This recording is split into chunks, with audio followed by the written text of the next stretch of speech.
Встреча Владимира Путина с Ким Чен Ыном прошла в теплой и дружеской обстановке. Бойцы возносили друг другу хвалы и вспоминали, как громили Японию. По следам этой встречи время поговорить о новом любимом союзнике воюющей страны – о Северной Корее. КНДР в некотором смысле страна уникальная, потому что даже самые людоедские режимы нашей планеты стараются поддерживать отношения хотя бы промеж собой, организовывать альянсы и наводить торговлю. Но не Северная Корея. Северная Корея – настоящий изгой. К ней никто и близко не подходит. Давайте разберемся, почему же так вышло. Почему даже такой близкий и такой красный Китай соседа избегает и через раз закрывает границу и поддерживает санкции. Прежде чем начнем, только хочу напомнить, что у меня есть книга вот такая «История новой России». Там про нашу историю с 1985 по 2011 год. Книга с картинками, такими красивыми и с интересными текстами. Можно купить в России на моем сайте или на Амазоне, если вы за границей. Ну все, начинаем.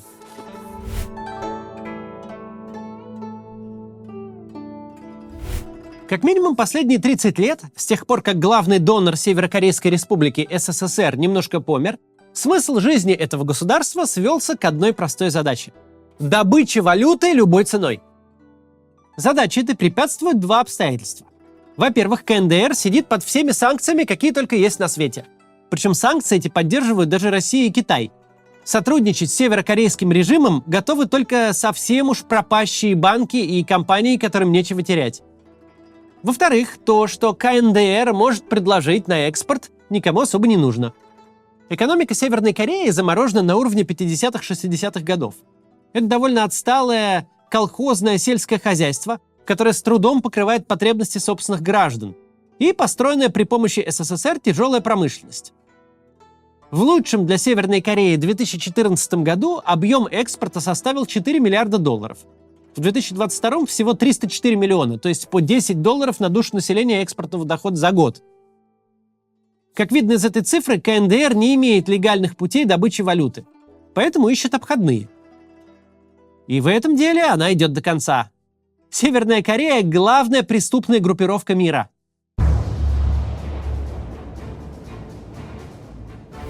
Большинство зрителей моего канала этого уже не застали, но на излете советской власти в 80-е годы советский рубль в гражданском обороте почти полностью утратил свою ценность. Особенно в малых городах и сельской местности, где со снабжением был полный швах. В то время получка в кассе была только началом приключения, потому что деньги надо еще как-то отоварить. А товаров-то нет. По-настоящему конвертируемой валютой стала водка. И дело было не в том, потребляете вы лично алкоголь или нет. Просто от того, что за починку унитаза слесарь-сантехник получит 3 рубля, ему ни тепло, ни холодно. Бумажек, на которые ничего не купишь, у него у самого хватает. А вот за бутылку можно у строителей мешок цемента для дачи выменить. А за 2 знакомый токарь кардан расточит или грузчики шкаф на 5-й этаж без лифта поднимут. Были профессии, взаимодействие с которыми без алкоголя не подразумевалось вообще в принципе. Связка между словами «хирург» и «коньяк» оказалась настолько прочной, что не вымерла полностью даже сегодня, когда алкоголя в магазинах хоть ноги мой. С конца 90-х такую же роль, как в СССР играл алкоголь, в КНДР играет метамфетамин.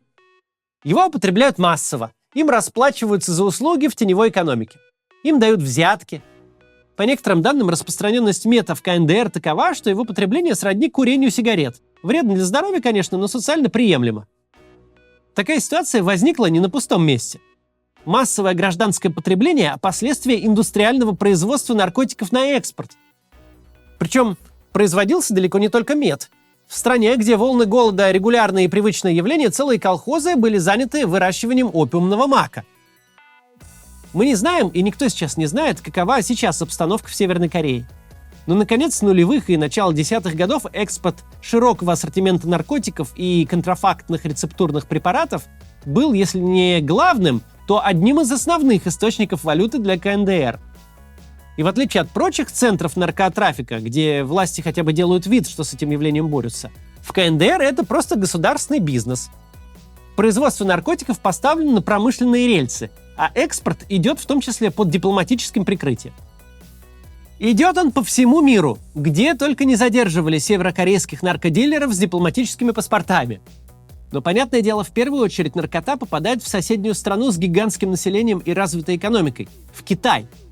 Ясно, что Китаю государство-наркокартель под боком совсем не по вкусу. Все-таки одно дело, когда наркомафия коррумпирует политиков и полицию, использует бедственное положение государства в своих интересах, когда отдельные чиновники крышуют нелегальный бизнес, как это происходит, например, в некоторых странах Латинской Америки. И совсем другое дело, когда наркопроизводство – это отрасль государственной экономики просто. Такое положение делает его совершенно неуязвимым. Наркотрафик из КНДР можно зафиксировать только тогда, когда товар покинул территорию Северной Кореи. А значит, это проблема всех соседей КНДР, в первую очередь Китая. Но на наркотиках дело не заканчивается. Чтобы добыть валюту, Северная Корея занимается всеми видами криминального бизнеса, какие только могут прийти в голову. Торговля людьми, в том числе собственными гражданами, контрабанда редких товаров, таких как слоновая кость, производство контрафактных сигарет. Кроме того, взлом компьютерных сетей с последующим вымогательством и кража криптокошельков. Согласно отчету ООН от 2019 года, на киберпреступлениях КНДР заработало не менее $2 миллиардов. Отдельно стоит поговорить об относительно развитой отрасли северокорейской экономики, унаследованном от советских товарищей военно-промышленном комплексе. КНДР производит очень много оружия. До 2006 года, когда страна провела ракетные испытания, повлекшие санкции ООН, она даже могла это оружие легально экспортировать. В 80-е годы, во время Ирано-Иракской войны, КНДР заработала на экспорте оружия в Иран не менее $4 миллиардов всего за 9 лет. По масштабам северокорейской экономики и по тогдашней ценности доллара сумма просто космическая. Сегодняшняя роль Северной Кореи на оружейном рынке очень проста.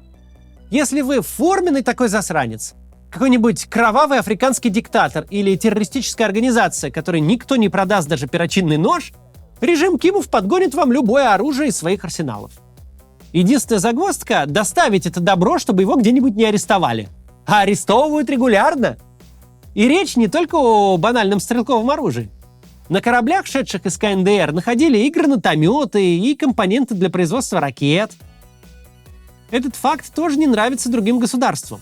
К тому же Китаю может быть наплевать, что Ким продает снаряды Путину для войны в Украине. Но Ким готов вооружить хоть черта лысого, если у того есть валюта, а бесконтрольное расползание оружия по миру нормальные страны обычно не ценят. Поставка вооружений из КНДР Хизбалле и Хамасу вроде бы проблема Израиля. Однако тут есть повод напрячься и Китаю. Мало ли, сегодня Хизбалла, а завтра уйгуры. Впрочем, нелегальной добычей валюты режим Кимов не ограничивается. Он и сам ее производит. В начале нулевых доходы Северной Кореи от производства супердолларов, то есть подделок высочайшего качества, оценивались как минимум в 15 миллионов настоящих долларов в год. Вот такая удивительная страна построенного коммунизма и развитого социализма.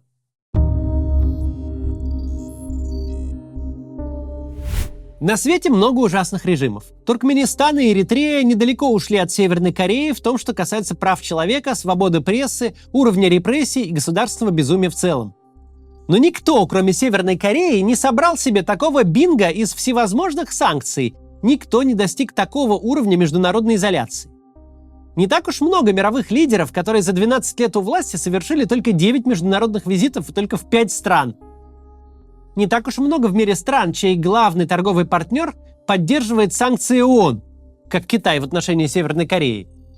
Не так уж много в мире стран, у которых вообще нет союзников, у которых со всеми, в лучшем случае, натянутые отношения. Причину такого положения вещей я только что вам описал. КНДР использует свой статус суверенного признанного государства для безнаказанного совершения преступлений. И использует не только статус, но и государственную инфраструктуру.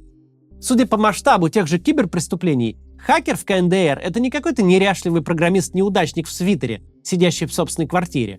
Нет, это аккуратный госслужащий, который надевает пиджак со значком Ким Ир Сена на лацкане и идет в свое НИИ на работу угонять чужие биткоины.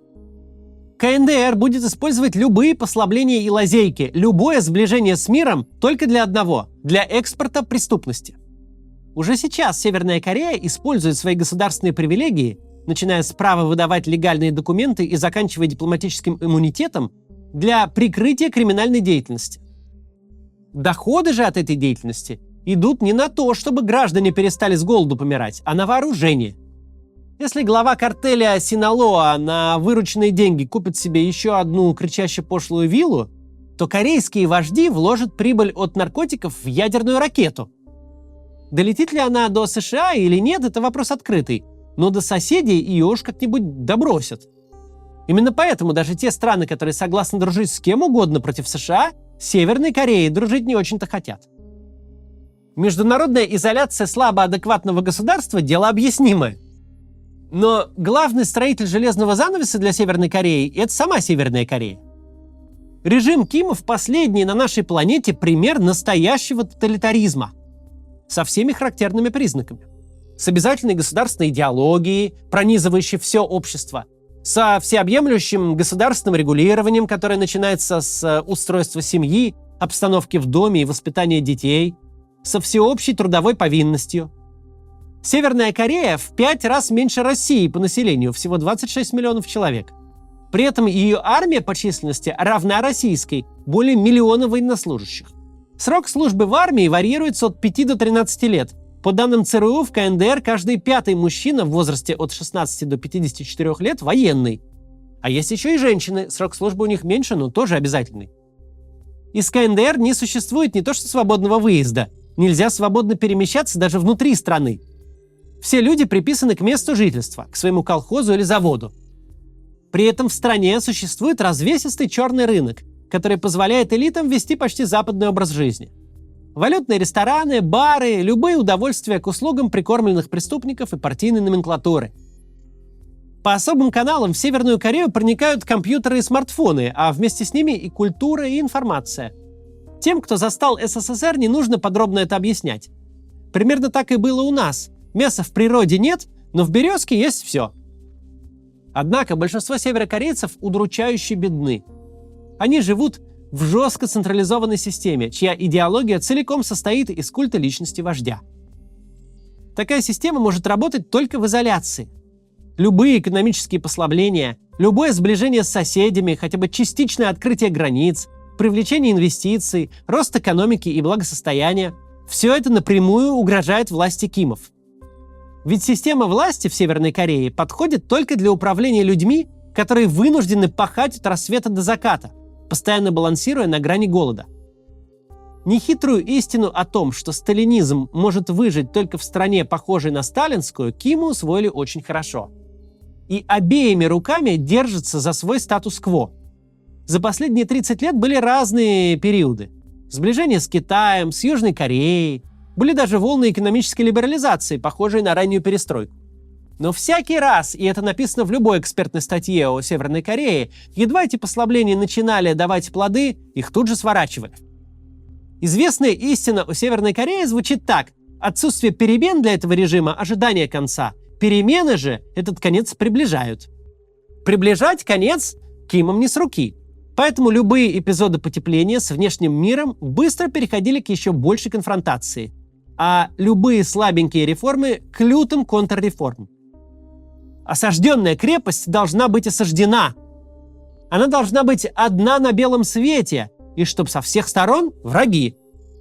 Если на каком-то фланге появляются друзья, то тогда, может быть, уже и не надо терпеть все тяготы и лишения.